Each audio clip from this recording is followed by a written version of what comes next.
भाई लोग के स्वागत बा ऋषि भाई यूट्यूब चैनल पर।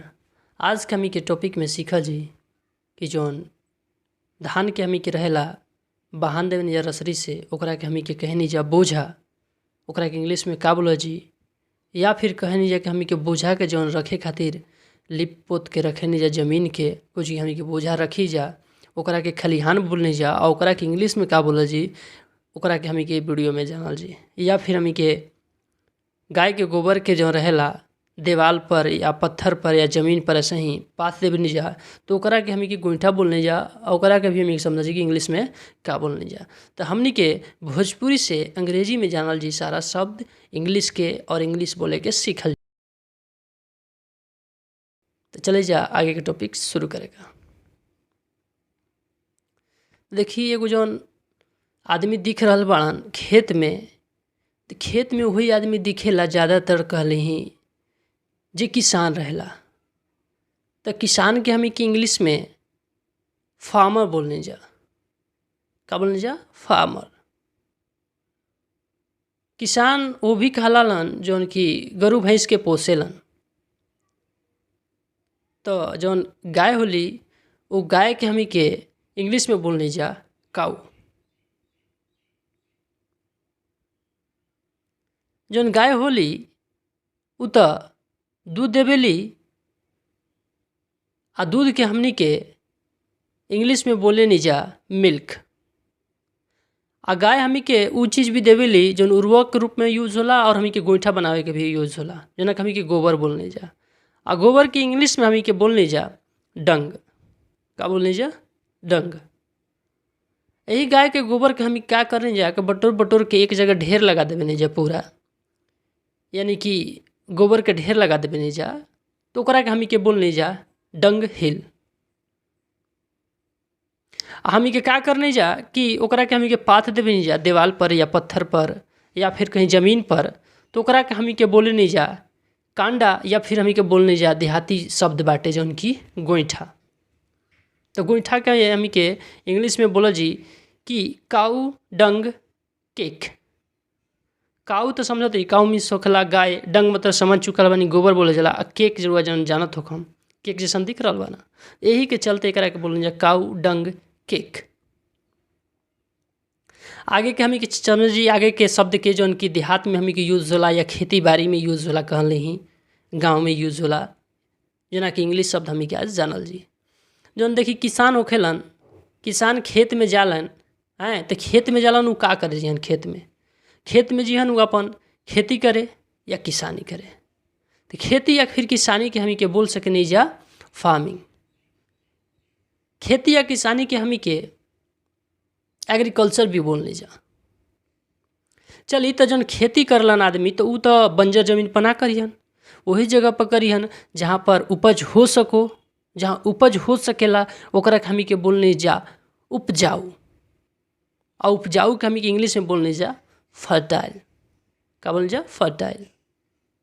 और जौन बंजर जमीन रहेला जहाँ पर हमनी के कुछ हो ही ना सकेला, बहुत सारा फसल होला के ऊपर ना हो सकेला, होला फसल बहुत सारा को जी हो सकेला, जैसे बेदाम उदाम के वहाँ खेती कर सके नहीं जा, हमनी के किसानी कर सके नहीं जा। तो बंजर जमीन रहेला ओकरा के हमी के बोलने जा इंग्लिश में बैरन, वैरन। चलिए जा आगे की ओर बढ़े के हमी के और सारा शब्द हमी के यूज करे के सीखल जी इंग्लिश में। जौन हमी के खेत होला, खेत में हमी के क्या करिए ट्रैक्टर से या फिर अपन हल उल से भी हमी के क्या करनी जा जुताई करवाने जा। तो जुताई के हमी के इंग्लिश में बोलने जा प्लगिंग, क्या बोलने जा फ्लगिंग। आ जौन हमी के मिट्टी के जुताई करनी जा ना, तो मिट्टी के हमी के तैसे बोलने जा सॉइल, क्या बोलने जा सॉइल। हमनी के जौन रहेला ओकरा में बीज डालने जा जुताई उताई करके, तो बीज जौन रहेला बीज के हमनी के बोलने जा सीड, सीड। आ बीज बोना के हमी के कहने जा सो, सो। चलिए जा आगे बढ़ी का आगे हमी के सीखा। ऐसे रुआ सबके खेत में देख रहे हो लोग कि एगो पुतला जैसन बाटे, आ ई पुतला जैसन हमी के लगावल जाला खेत में ताकि हमी के खेत में कोई पंछी जानवर बर्बादी ना करे। ऐसे बचपन में तो हमनी के भी देख के क्या डर जात रही जा, लेकिन एकरा के हमनी के बोलने जाए पुतला के हमी के बिजुका, एकरा के इंग्लिश में बोलने जा हमनी के स्केयर क्रो।